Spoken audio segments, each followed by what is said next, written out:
By the end of this video, you are going to learn how to send all these different, unique and nice chat messages. So as you can see, I've got these random messages just popping up, the hello world one from the previous video, and when I click buy item, it's going to show Guovo, Tom Stability spent 0 Robux. So let's begin. If you want to learn, just watch the video and try to write the system on your own later.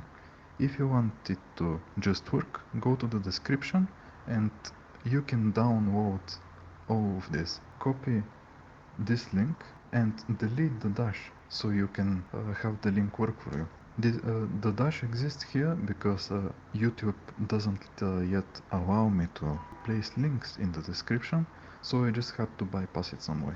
When you go to the link, you can just download the file and open it in Roblox Studio. The first thing I'm gonna go over is the runtime script. Here I've got all the 4 modules that I've required.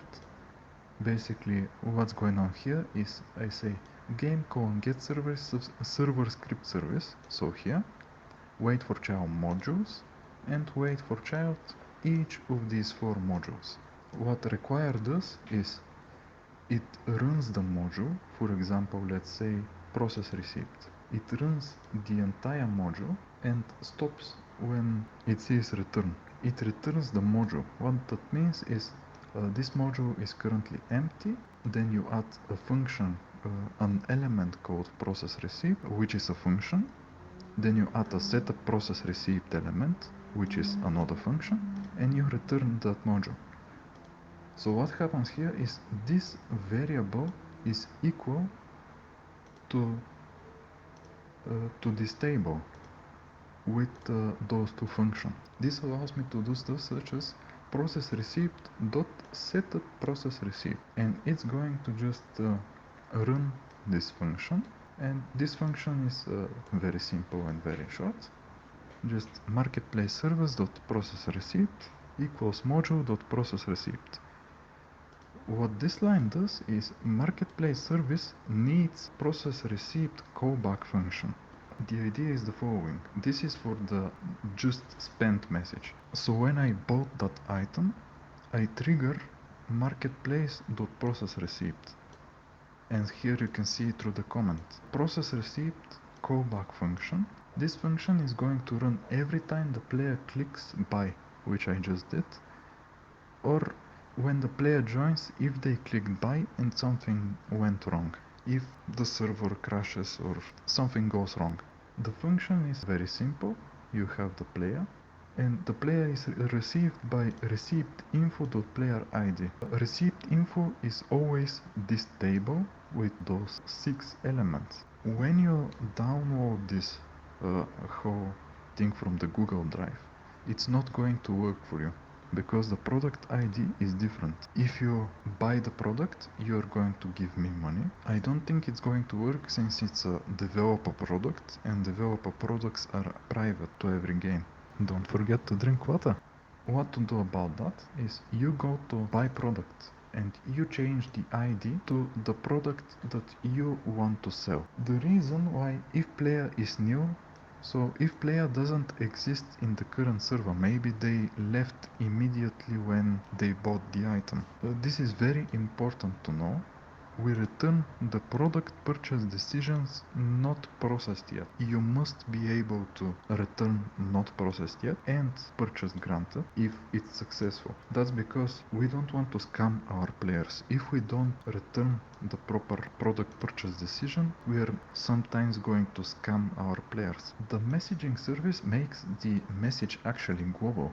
What this does is when we call publish async, we send a topic, which in my case is someone spent Robux, and then we send a message. I want to send the player name and the received info currency spent. Received info dot currency spent is going to be the amount of Robux that you spent. When we go back to runtime, we are going to see that we have messaging service here and subscribe async.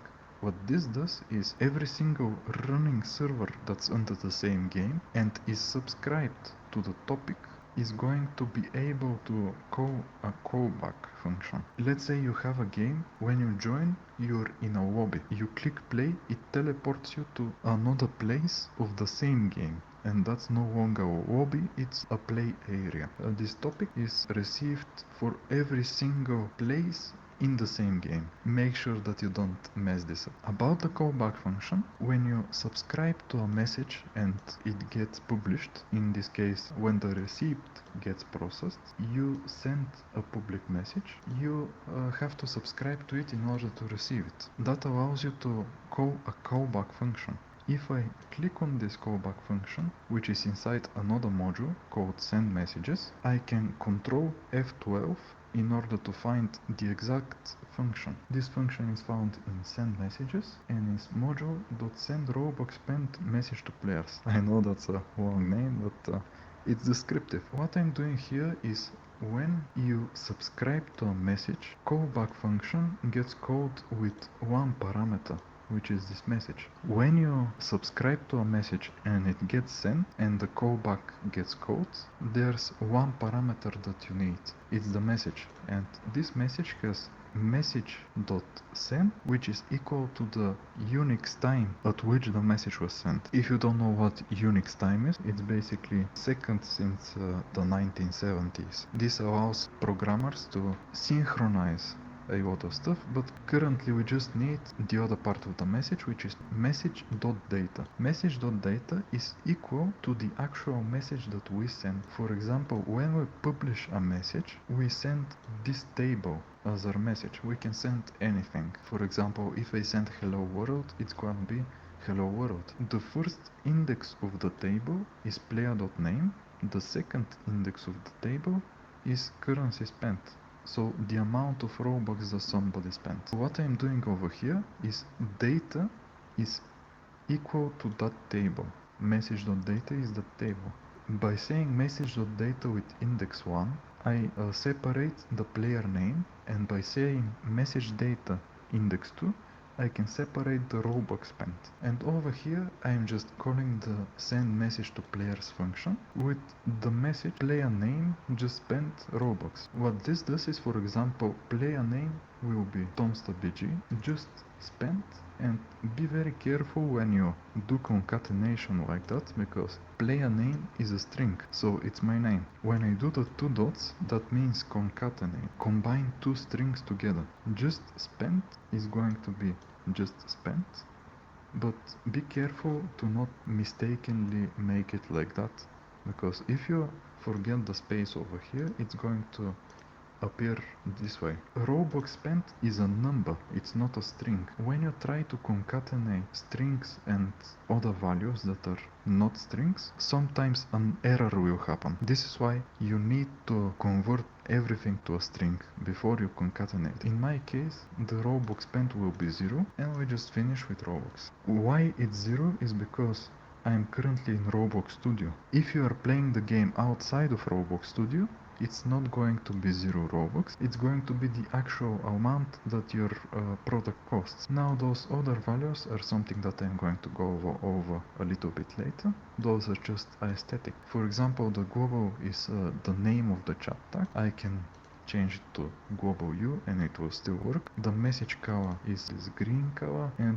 the tag color is this orange color. Module.send message to players. What this does is this calls that function with the parameters given. So when this function receives all those parameters, it's going to send the message to every single player that's currently in the server, and then it's going to go to replicated storage, messages, and fire client all of those parameters. Fire these parameters to that player, and since we loop through every single player, it's going to be received by every single player. Now I can show you why all these parameters exist by going to the receive message script, and here we have the same thing. Game get service replicated storage, wait for child message on client event.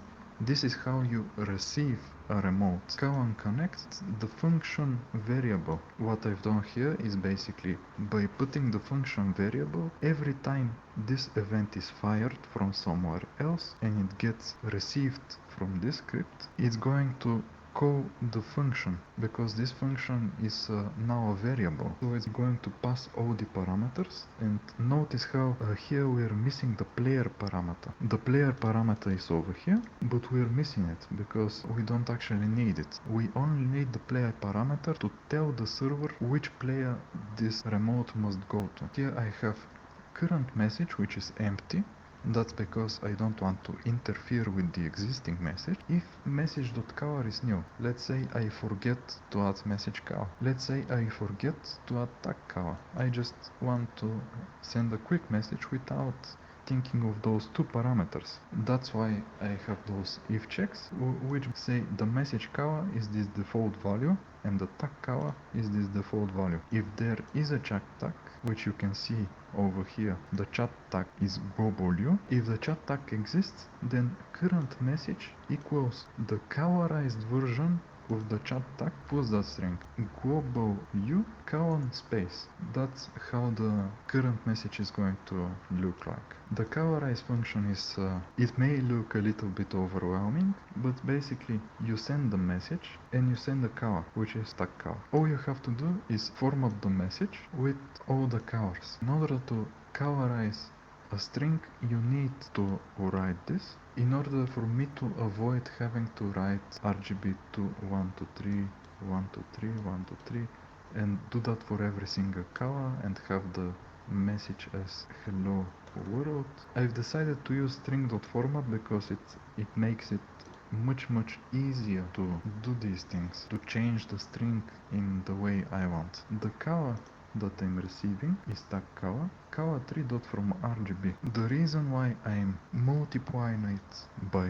255 is because even though I say color3.fromRGB, it still saves the value as colors RGB from 0 to 1, and in order to convert it from 0 to 1 to from 0 to 255, I need to multiply by this number. %d means format with digits, so I just add this digit over here, I add this digit over here, I add this digit over here, and I add the message, which is a string, over here. That's how the colorize function works. After the colorization of the message, we have current message equals itself concatenated with the colorized version of the message, the actual message. Current message looks like that, and if our message is hello world, that's how it's going to look like. And now we basically say find text chat service, go into the text channels,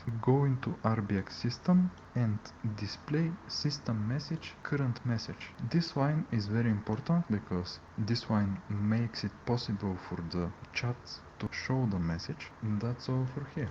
Now I'm going to go over the task.wait. We basically need to wait for 5 seconds in order to send an actual message, because up until this point we haven't been sending messages, we have been just preparing to send a message. What that means is when I first join the server, I don't exist yet. I need to wait a little bit to exist. After I wait 5 seconds, I'm going to go to send messages, send message to players, hello world. Control F12 is going to bring me to the exact function which runs, and since the message is hello world, but as you can see, due to all the different if checks, if that's new, you can just skip it. If that's new, if that's not new, we can just skip all these parameters and only have the message. So that's why I only have hello world. And now for every single player that's currently in the server, we basically send this to the client. Now we wait 1 second and send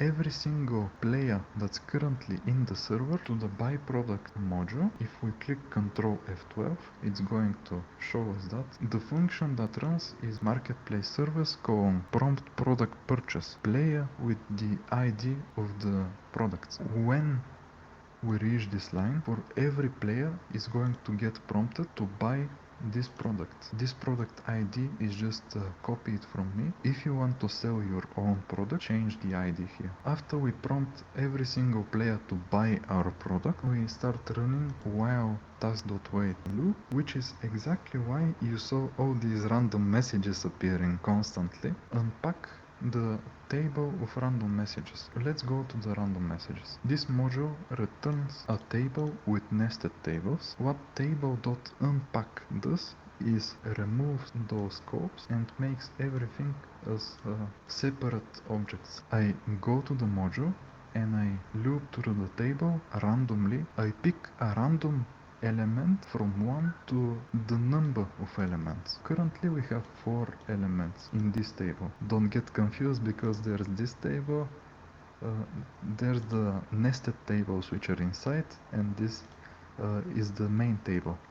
So the main table has 4 elements, and I am basically saying choose a random element from 1 to the maximum number of elements, which is currently 4. So it chooses a random number between 1 and 4 in this code, then unpack all the information. So instead of it being a table, it now unpacked into a message, new, and a cow. Since I'm reusing the old function send message to players, if I go to the function, it's going to unpack to message, chat tag, and message cow. I don't really want a chat tag, so I've put chat tag to be new. Message cow is, as you saw previously, some messages are red, some messages are purple, some messages are yellow. The tags can be any cow as well. And I believe that's everything that I needed to go over. So again, just to make sure that it works, we've got the hello world, then we've got the random messages. Here's the kawa, the message kawa, and since I have the chat tag set to new, I don't have a chat tag. But when I buy the product, I have a chat tag, global U, and the chat tag can have a different color than the message. You can even modify the script to your liking, so you can decide exactly what it does. I hope that really helps you, and have a nice day.